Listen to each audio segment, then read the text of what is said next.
So the topic is semantic web.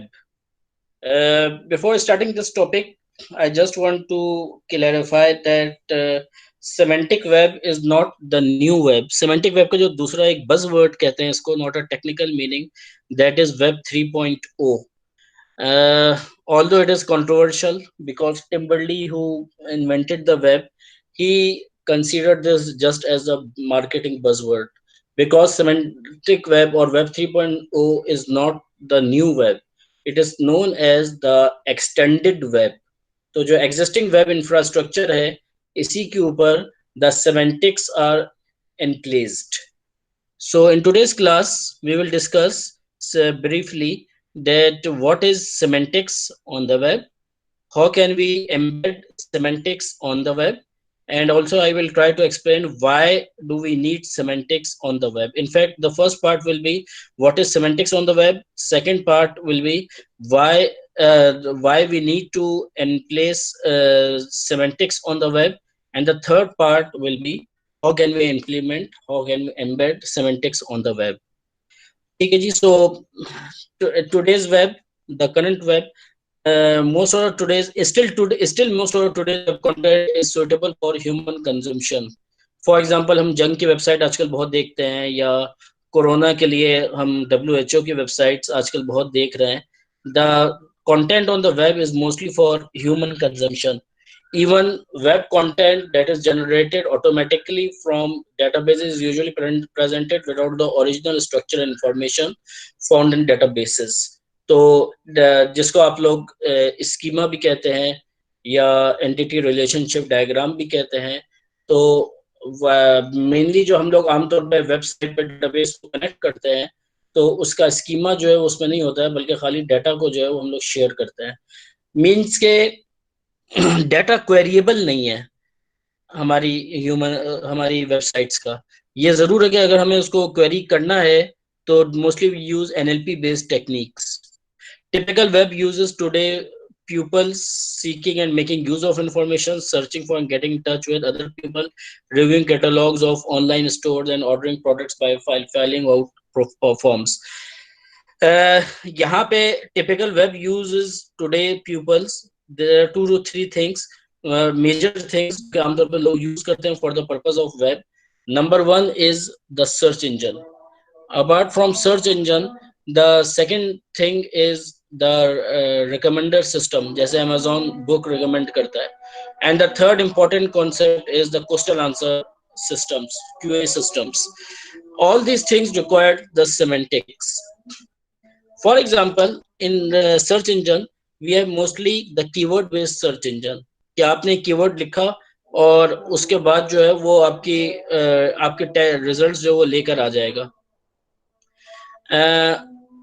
Keyword based search engines में Google खुद शामिल है और इसमें आपको कुछ पुराने भी सर्च इंजन नजर आए, जैसे अल्टा विस्टा. जब हम लोगों ने इंटरनेट यूज करना शुरू किया था इन मिड 90s, तो अल्टा विस्टा जो है it was the most powerful search engine then Yahoo. इसकी मिसाल, गूगल तो सो खैर आया ही नहीं था. इसकी मिसाल इस तरह की थी कि अगर आप IT लिखते थे तो अल्टा विस्टा और याहू के दरमियान जो फर्क होता था वो ये होता था कि याहू जो है वो तमाम पेजेस जिसमें इट भी आता था वो भी ढूंढ के ले आता था. अल्टा विस्टा नहीं लाता था, वो IT में IT ही लेकर आता था.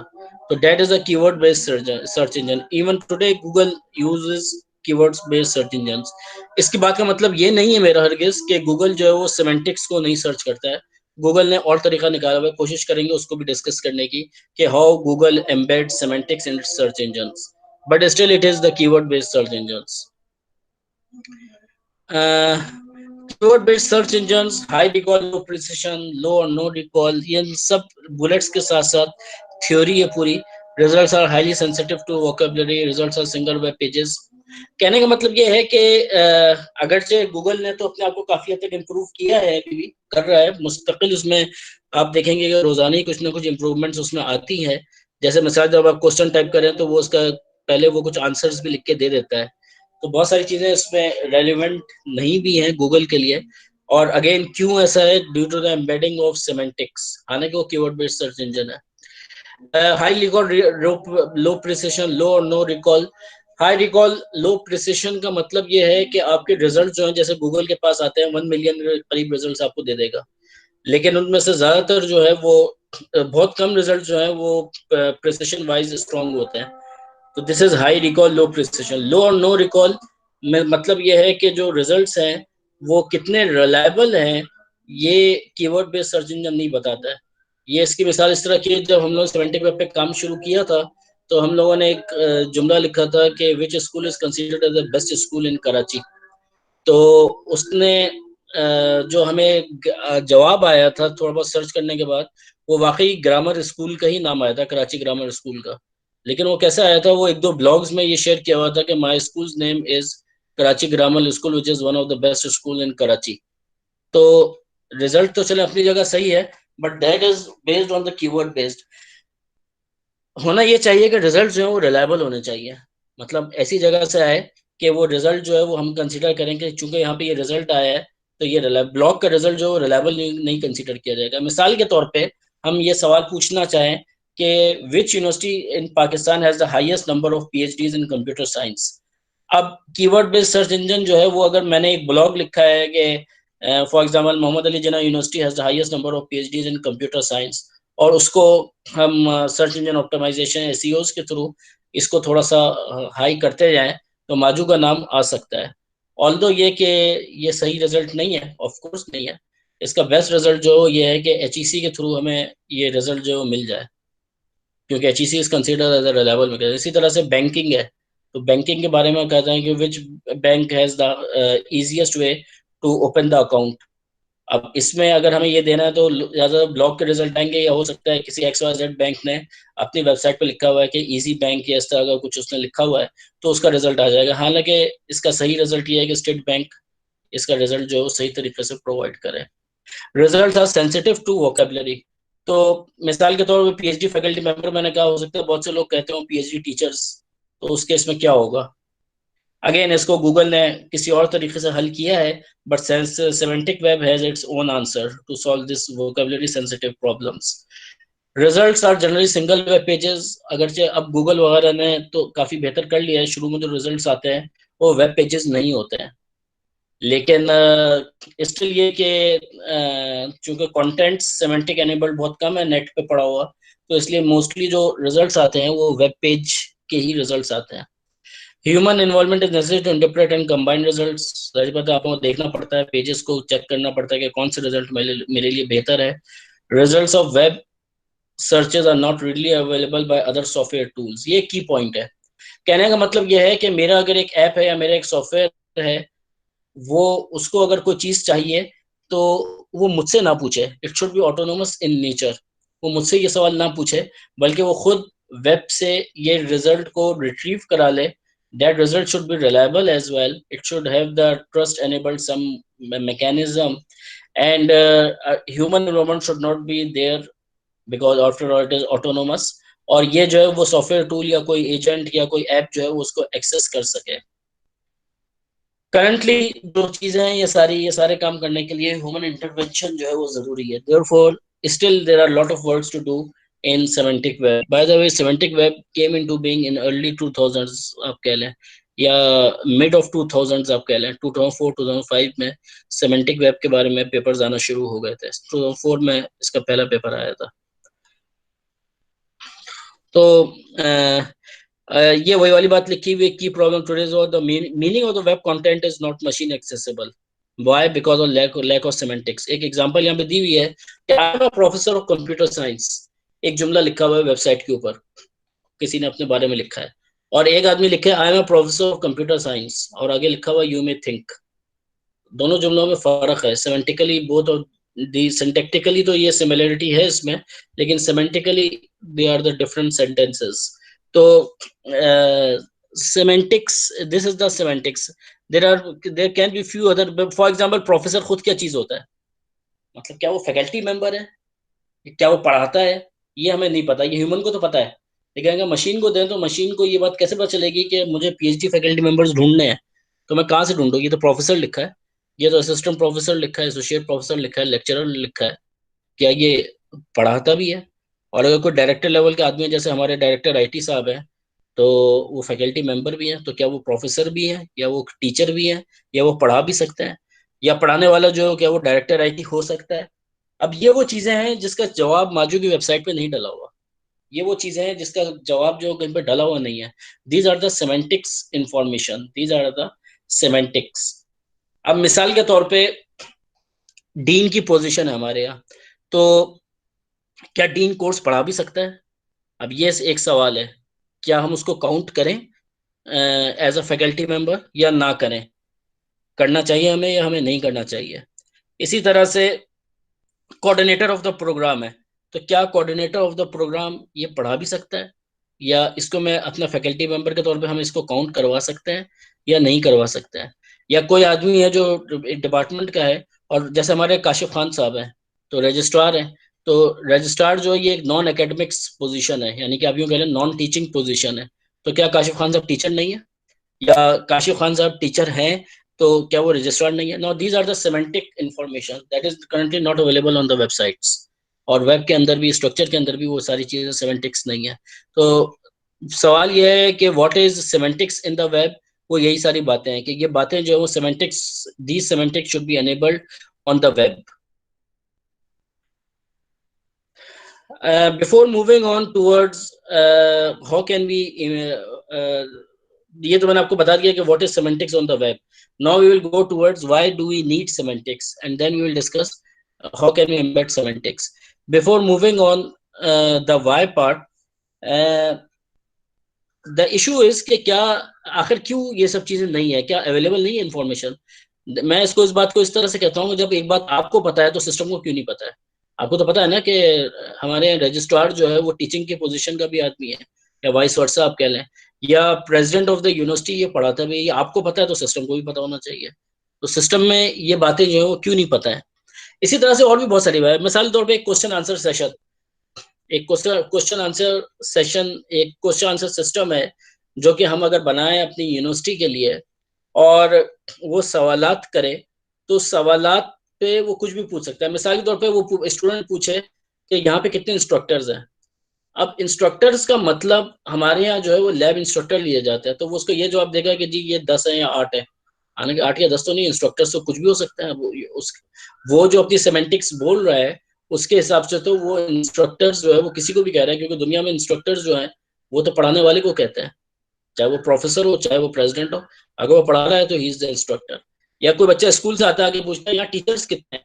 अब हमारे किसी पेरोल पे, हमारे किसी सिस्टम में टीचर्स तो कहीं पे भी नहीं लिखता है कोई, ठीक है, टीचिंग स्टाफ लिखते हैं, एसोसिएट प्रोफेसर लिखते हैं, एकेडमिक स्टाफ लिखते हैं। तो उसको ये जवाब देगा there is no teacher in this university. Why? Because semantics is not there. तो semantic web approach represent web content in form that is more easily machine processable। कहने का मतलब यह है कि इस वक्त वास्ता मेरे और आपके साथ नहीं है कि वी आर द ह्यूमंस। हमें पता है कि what is assistant professor and what is associate professor. हमें पता है कि who is the president of this university and yes he can teach us well. हमें ये सब बातें पता है, लेकिन क्या मशीन प्रोसेस कर सकती है? बाय मशीन इट मींस क्या क्यूए सिस्टम इसको प्रोसेस कर सकता है इस इंफॉर्मेशन को? क्या आपके अमेजोन या रिकमेंडर सिस्टम इसको प्रोसेस कर सकता है? क्या एक सर्च इंजन इस बात को प्रोसेस कर सकता है कि मैंने अगर लिखा है कि टीचर्स और मौजूद बताओ, तो वो सारे associate professor, assistant professor, professor, lecturer, instructor सबको लेकर आ जाए? ठीक है जी। Use intelligent techniques to take advantage of these representations. Semantic web will gradually evolve out of the existing web. It is not a competition to the current World Wide Web. ये सारी चीजों को हल करने के लिए statistical techniques were already there, जिसको हम लोग नेचुरल लैंग्वेज प्रोसेसिंग कहते हैं। Statistical techniques were there. Semantic web ने इनिशियली जो अपनी ये जिस बुक के लेक्चर्स हैं, ये वैसे 2009 की किताब है, वैसे इसका 2013 में भी एक एडिशन आया। इसका 2009 की जो किताब थी फर्स्ट चैप्टर, उसमें इसने सेमेंटिक वेब की यही चीज स्टार्ट की थी। और इसको मैंने तफसीर साहब से भी बहुत दफ़ा डिस्कशन मेरा इस पर होता रहा, और हम लोग बहुत सारे कॉमन पॉइंट्स के ऊपर आए भी, क्योंकि इसके पहले चैप्टर में ये बात लिखी हुई है कि statistical techniques are very hard. और उसने मजीद ये भी कहा कि 10-12 साल से स्टैटिस्टिकल टेक्निक्स के ऊपर काम हो रहा है, और उसके बावजूद भी वो रिजल्ट्स कभी नहीं आ सके जो चाहिए। तो सेमेंटिक वेब की अप्रोच ये थी, सेमेंटिक वेब फ्रेमवर्क इसकी अप्रोच ये थी कि बजाय इसके कि हम स्टैटिस्टिकल टेक्निक के ऊपर लगे, ये मैं उसकी अप्रोच बता रहा हूँ, ये नहीं कह रहा कि मेरी ख्यालात है, बल्कि ये कि ये मैं अप्रोच बता रहा हूँ कि जो उस जमाने में लोगों की थी। तो उनका कहना ये था कि ये सब कुछ क्यों हो रहा है, ये इसलिए हो रहा है कि we are using the representation system that does not allow us to embed semantics, for example HTML. So for this purpose semantic web gave the framework or the representation system. उसने कहा ये कि बजाय इसके कि हम HTML के ऊपर अपनी स्टैटिस्टिकल टेक्निक्स को लगाएं, या एक डॉट टीएक्सटी के अंदर अपनी स्टैटिस्टिकल टेक्निक्स को लगाएं, एनएलपी को लगाएं, इसके बजाय ये है कि हम अपना रिप्रेजेंटेशन सिस्टम चेंज कर दें और उस रिप्रेजेंटेशन सिस्टम के अंदर ही हम सेमेंटिक्स एनेबल कर दें। इसी अप्रोच के तहत सेमेंटिक वेब जो है वो वजूद में आई थी। बाद में ये अप्रोच काफी चेंज हुई एंड लेटर ऑन इसके ऊपर बहुत सारे काम हुए। ये भी हुआ कि सेमेंटिक वेब को सेमेंटिक्स मिलेगी कहाँ से। सो उसके बाद बहुत सारी रिसर्च कम्युनिटीज एस्टेब्लिश हुई, they work in coordination with each other. इसमें सर फेहरिस्त एनएलपी है, इसमें सर फेहरिस्त मशीन लर्निंग भी है। जिन लोगों ने ये किया कि क्योंकि इनिशियली किसी भी डॉक्यूमेंट में सेमेंटिक्स को ढूंढना और ढूंढने के बाद उसको सेमेंटिक वेब फ्रेमवर्क के अंदर एम्बेड करना, कैसे उसका कुछ एक थोड़ा सा एक ब्रीफली अभी देख लेंगे कि ये काम कैसे होगा। लेकिन इनिशियली तो हमें पता करना होगा ना कि जैसे ये डॉक्यूमेंट आपके सामने एक पेज नजर आ रहा है, एक स्लाइड। अब ये स्लाइड इस वक्त तो प्योरली एक ह्यूमन के लिए है, लेकिन इसको सेमेंटिक्स इसमें एनेबल रखना कि कौन, मिसाल के तौर पर 3 बुलेट्स हैं, एक बुलेट फॉर एग्जांपल स्टूडेंट्स के लिए, एक बुलेट टीचर के कहा जा रहा है, और एक बुलेट जो यूनिवर्सिटी को कुछ कहा जा रहा है। अब ये हमें तो समझ में आ रही है, मैं मिसाल दे रहा हूँ खाली। तो अब ये बात हमें तो समझ में आ रही है, मशीन को ये बात कैसे बताई जाए? There are 2 ways, one is the automated way, second one is a manual way. Manual way के लिए तो मेरे और आप जैसे लोगों की जरूरत है, for example we are the domain experts, हम ये काम कर सकते हैं। Automated way के लिए we can do it using machine learning, we can do it through the parsing techniques given us, syntactical analysis या semantic analysis, या मतलब टोकनाइजेशन वगैरह जो करते हैं, टोकनाइजेशन करके जो हम बैग ऑफ वर्ड से अप्रोच वगैरह बनाते हैं एनएलपी के थ्रू, उसके थ्रू भी ये काम हो सकता है। तो ऑटोमेटेड वे के लिए वी कैन यूज एनएलपी और machine learning based any algorithms. तो इसलिए लेटर ऑन ये अप्रोच हुई कि इनको सेमेंटिक वेब को जो डाटा मिलेगा, जो सेमेंटिक्स मिलेगी, अगर ऑटोमेटेड वे में करना है तो NLP and semantic and machine learning can play its role. और इसीलिए बहुत सारे पेपर्स आना शुरू हो गए लेट मैं कहूँगा 2012 के बाद से, जिसमें मशीन लर्निंग और सेमेंटिक वेब या natural language processing based semantic web के बहुत सारे आइडियाज जो है वो आना शुरू हो गए और आ रहे हैं, और उस पर काम भी हो रहा है। इस स्लाइड को तकरीबन छोड़ देते हैं, मैं डिस्कस कर चुका हूँ। Searching information, extraction of the information, ये सारा काम मैनुअल है, ह्यूमन इन्वॉल्वमेंट है। Maintaining the information, there are inconsistency in terminology, मैंने आपको फैकल्टी मेंबर और टीचर की एग्जांपल दी। व्यूइंग द इन्फॉर्मेशन, असल में व्यूइंग इन्फॉर्मेशन ये HCI का एरिया है, to define views on the basis of web knowledge. तो हमारे जो व्यूइंग है वो सेमेंटिक्स के हिसाब से देखे कि मैं एक टीचर हूँ, मैं अगर माजू का पेज देख रहा हूँ तो मेरे लिए थोड़ी अलग चीज होनी चाहिए, और अगर स्टूडेंट उस चीज को देखना चाह रहा है तो उसके लिए एक अलग व्यू होना चाहिए, और अगर कोई बाहर का आउटसाइडर कुछ देखना चाह रहा है तो उसके लिए एक अलग व्यू होना चाहिए, based on the roles which ultimately will define the semantics. Semantic web enabled knowledge management. Knowledge will be organized in conceptual spaces, automated tools, semantic query answering over several documents, defining who may view certain parts of information. ये मेरी आखिरी वाली बात हो गई जिसको मैंने HCI कहा, query answering over several documents. मतलब ये ना हो कि 1 मिलियन डॉक्यूमेंट्स आ गए अब उसके ऊपर करना है, बल्कि जो रेलिवेंट रिजल्ट्स आए हैं खाली उसके बेस पे क्वेरी आंसरिंग करें। क्वेरी आंसरिंग जो है वो सिमेंटिक बेस्ड होनी चाहिए। किस चीज की क्वेरी? मैंने 3 सिस्टम्स आपके सामने बताए, एक आपका सर्च इंजन हो गया, second one is the QA based system, and third one is the recommender system. How can we do it? Now this is the last part of our lecture, a layered approach. ये एक मशहूर diagram है जो semantic web जब propose हुआ था तो उस वक्त ये पूरा सेमेंटिक वेब का एक लेयर्ड आर्किटेक्चर सामने आया, लेयर्ड आर्किटेक्चर प्रोपोज हुआ था। थोड़ा बहुत अब ये चेंज हो चुका है, लेकिन लेयर्स तकरीबन ऐसे ही हैं, ज्यादा फर्क नहीं है। मैं इस लेयर को थोड़ा सा अपने भी कुछ ख्यालात इसमें डालूंगा। मेरे ख्याल से अगर मैं इस लेयर को ही आपको बेहतर तरीके से एक्सप्लेन कर दूं तो आपको सेमेंटिक वेब कम से कम समझ में आ जाएगी कि क्या है और क्या होना चाहिए और आजकल क्या हो रहा है काम उसमें। ये जो नीचे की दो लेयर्स हैं, ये बेसिकली मैं इसको कहूंगा कि ये जो नीचे की दो लेयर्स हैं, दीज आर द डाटा, या आप कह लें डाटा मॉडलिंग। ये सेमेंटिक्स नहीं है। नीचे की दो लेयर्स, यूनिकोड तो आप सब जानते हैं कि क्या चीज होती है। यूआरआई जो है वो यूआरएल की एक तरह की एक चीज है to uniquely identify the resources. क्योंकि हमारे जो इंटरनेट है आजकल का, वो है web of documents. Semantic web ने कहा कि वेब ऑफ ऑब्जेक्ट्स, जिसको आजकल वेब ऑफ थिंग्स भी कहते हैं। तो इसने जो काम किया, और इसको असल में जो सेमेंटिक वेब ने काम किया था उसने तो कहा था वेब ऑफ रिसोर्सेज। के एक ये है ना कि हमारा इमरान जामी एक रिसोर्स है। नॉट दिस द फैक्ट कि इमरान जामी का वेब पेज हमारे वेब ऑफ डॉक्यूमेंट में क्या होता है, इमरान जामी का वेब पेज जो है वो एक वेब ऑफ, वो एक रिसोर्स कहलाती है, जबकि इमरान जामी का वेब पेज रिसोर्स नहीं है, इमरान जामी खुद एक रिसोर्स है। इसी तरीके से माजू का एक क्लासरूम हो, ये क्लासरूम एक रिसोर्स भी हो सकता है, और ये क्लासरूम जो है वो एक गैर रिसोर्स भी हो सकता है। ये हमारी मर्जी है कि हम क्या बनाते हैं। क्या वो वाकई ऐसी चीज है कि उसको फर्दर क्वेरी करना है अगर, तो वो एक रिसोर्स होगी। अगर उसको फर्दर क्वेरी नहीं करना है, जैसे मिसाल के तौर पर एक आदमी की एज है, तो एज जो है वो डाटा है, ये कोई रिसोर्स नहीं है। ये सारी चीजें जो है वो देखनी पड़ती हैं when we do the modelling of the domain. अब अगर आप एज के फर्दर अगर आप उसको एक्सप्लोर करना चाहें, तो वो रिसोर्स बन जाएगी, जो कि हम लोग आमतौर पर नहीं कहते। कोई कहता है कि मैं 40 ईयर्स का हूँ, तो अब हम उसके ऊपर मजीद उसमें नहीं जाते कि वो क्या चीज़ है।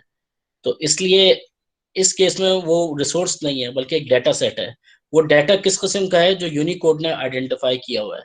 और अगर वो रिसोर्स है तो क्या है, किस किस्म का डाटा है, जो कि यूआरआई ने डिफाइन किया हुआ है। मैं एक यूआरआई की एग्जांपल आपको दे देता हूँ। जैसे मिसाल तो मेरा अगर यूआरआई हो, तो वो क्या होगा, www.jina.edu/ for example computer science slash hash Imran Xavi.